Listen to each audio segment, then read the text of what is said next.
Vy ste boli posádka v takom zaujímavom zložení, tak skús nám povedať, že aká posádka ste sa ocitli v aute? No, boli sme zaujímavá posádka. Som vlastne zobral brata aj maminu na ten výlet, takže bolo to celkom vtipné. Ty si sa dostal k šoferovaniu alebo vôbec? Nie, ja som nešoferoval, tak brat mi nechcel dať šoferovať, neviem prečo.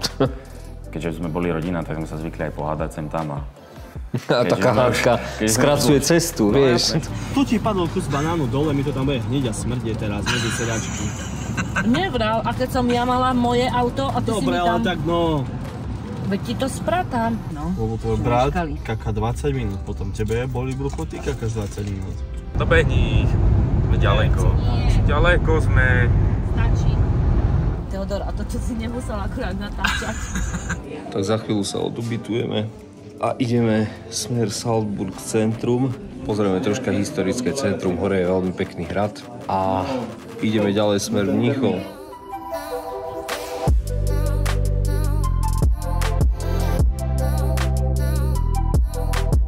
Ráno sme si šli pozrieť centrum, sú tam naozaj také úzke historické uličky, prekvapujúce mesto.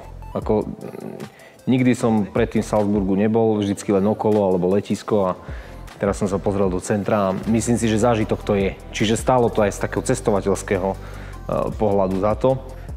Mnohí sme s veľkým šokom zistili, že teda v Salzburgu sa narodil Mozart. Tu sa narodil Mozart.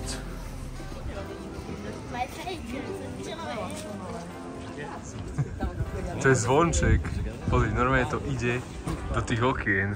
A viem, že niekto na ňom chcel zvoniť. Ja som sa preto pýtal, že neviem, či si to nebol ty. Nie, lebo tam bol taký historický zvonček. Ja, už viem. A niekto to tam reálne potiahol, lenže ten zvonček on stále fungoval. Čiže ako to potiahlo, to niekto musel zazvoniť. Už si spomínam, to bolo tam oproti McDonaldu, nie? Tam, čo sme, keď sme tam boli tiež. Áno. Hej, to bol Máte, tuším. Niekomu zvoníš, to je zvonček. Ideme papať. Kurna se teda dá kardinálský. Ja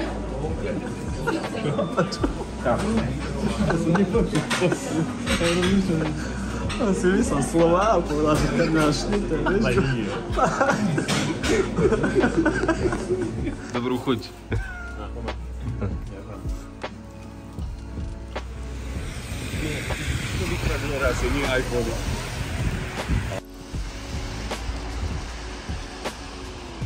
Kde si sa usadil, povedz. Plačím. Po prvom dni stojíme aktuálne. Presúvame sa zo Salzburgu do Mníchova a čaká nás teraz ešte Allianz Arena a potom pôjdeme do jedného outletu, pozrieť nejaké obchody, dať čo zjesť.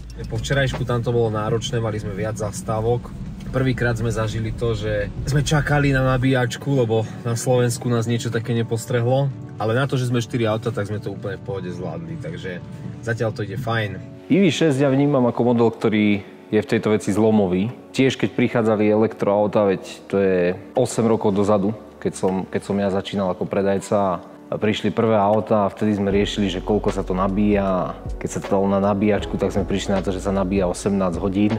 A nevedel som si vtedy predstaviť, že OK, tak mám 250 km dojazd, teraz prejdem niekde do Bratislavy, niekde prespím a vrátim sa na druhý deň domov a prišlo mi to dosť nepoužiteľné. Prišlo mi to také, že toto má pred sebou veľmi dlhú cestu. Dneska sme v bode, že zastanem na nabíjacej stanici, utečiem na pumpu kúpiť si nejaký nápoj alebo zbehnúť na vecko a mám nabitých 80%, pokračujem ďalej. Takže IV6 bola ten bod, že som si povedal, že OK, toto je možné. Na tomto aute sa to dá.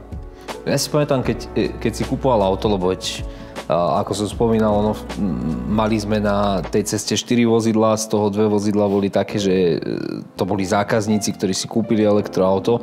Toto bolo prvé elektroauto, čo si kupoval. Prvé, Aké áno. to bolo rozhodnutie?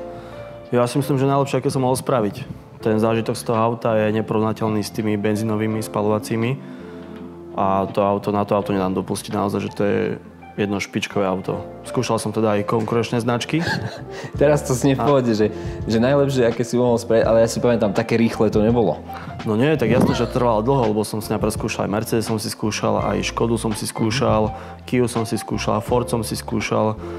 Všetko som si povedal, že do Mercedesu som mal dokonca ešte na 3 dní požičaný a na základe vlastne toho som si kúpil po mesiacoch tú Kiu. No a keď sme šli na túto cestu, koľko si mal odjazdené na elektrike? No tam bolo málo, tam som mal nejakých 6-7 tisíc asi len, možno ešte menej. A na tých 6-7 tisícoch kilometrov koľko razy si nabíjal na inej ako nabíjačke doma alebo v garáži? Celkom často, lebo som bol dosť lenivý to zapájať doma. Takže som chodil väčšinou k mekáču nabíjať, teraz už vlastne máme aj novú, takú Bystrici pri Európe, takže teraz to tam je fakt za 10 minút nabité. Vyňame sa v kolóne, auto nám automaticky zastane a opätovne sa pohne. Bez toho, aby sme akokoľvek zasahovali do plynového pedálu. No v prvom rade som nevedel, že vydržím toľko šoferovať. Že v tom aute to bolo fakt, že ľahké, lebo tam zapnem všetky tie asistenty a v podstate som ani nešoferoval a som dal pozor na tú cestu. A keď sme fakt, že boli aj dlho na tých cestách, tak brat sa tam pozapýtal nejaké asistenty, držanie v prúhoch, samošoferovanie a sa pýtam brata, že prečo nedrží volant. On však to samošoferuje, že to je ako možné. Že iba sem tam raz za čas, asi za 10 sekúnd, alebo 30, asi preháňam, sa dotkol iba že volantu a potom to šlo znova, takže... Svieti nám asistent, že môžeme odpočovať, stlačíme smerovku a auto si samé pohodlne odbočí, bez akéhokoľvek zásahu. Podarilo sa nám nastaviť navigáciu na autoarénu a už sa nám aj spúšťa, takže máme aj pekný výhľad.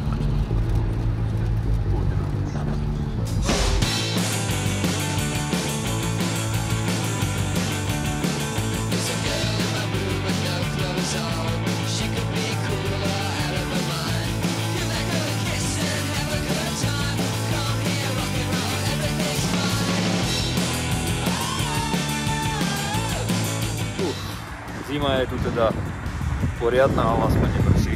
Poďme sa teda pozrieť na stánok Bayern Mníchov.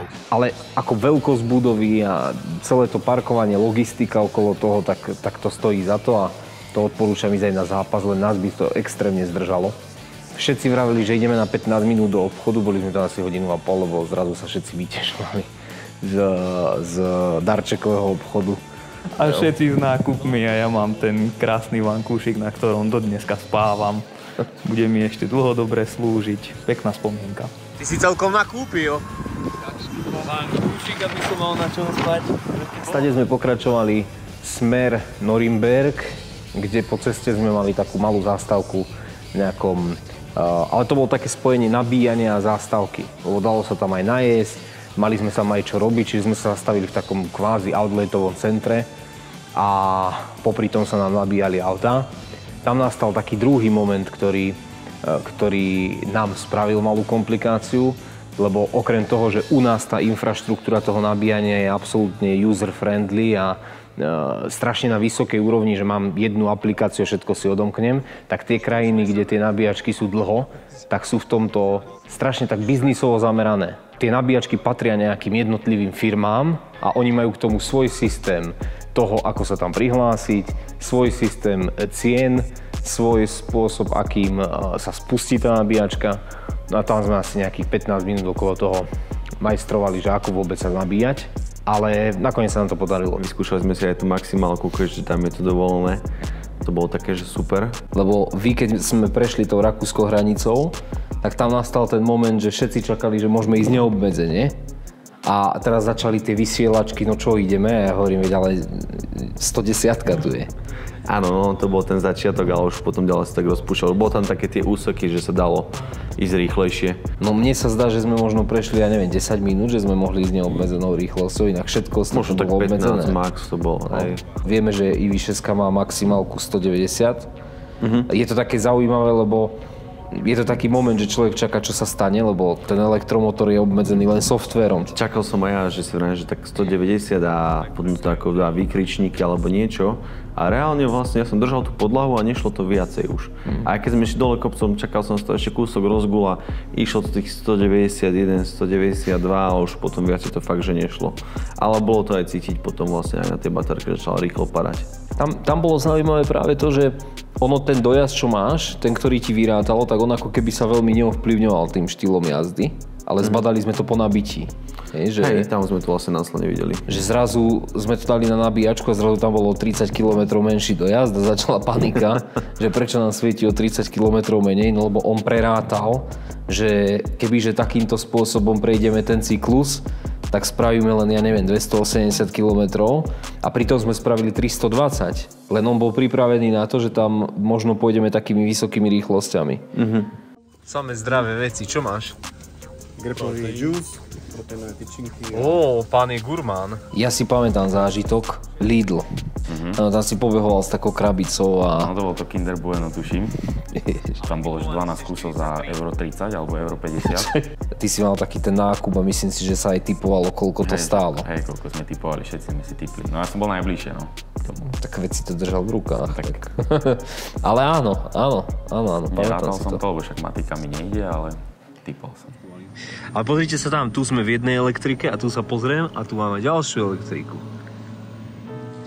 e-tron. Je, že on tam je sushi.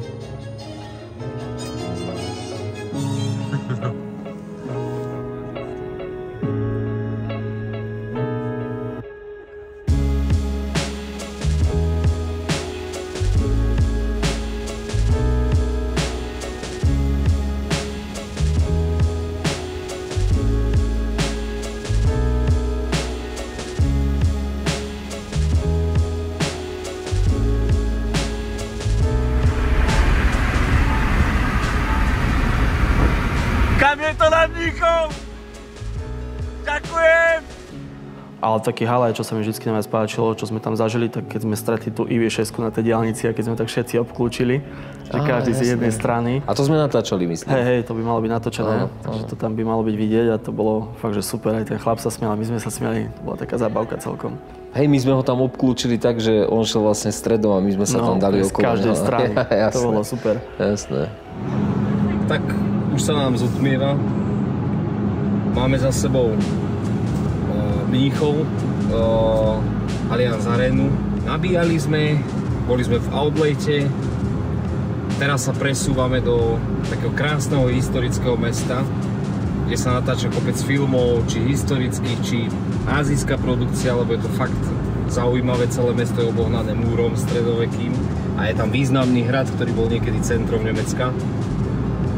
A potom sa budeme presúvať na naše ubytovanie, to tiež bude prekvapenie pre všetkých, lebo sme ubytovaní v takom historickom hrade, ktorý je prerobený na hotel. Takže aj dnes sa je stále na čo tešiť. Uvidíme, čo nás čaká zajtra.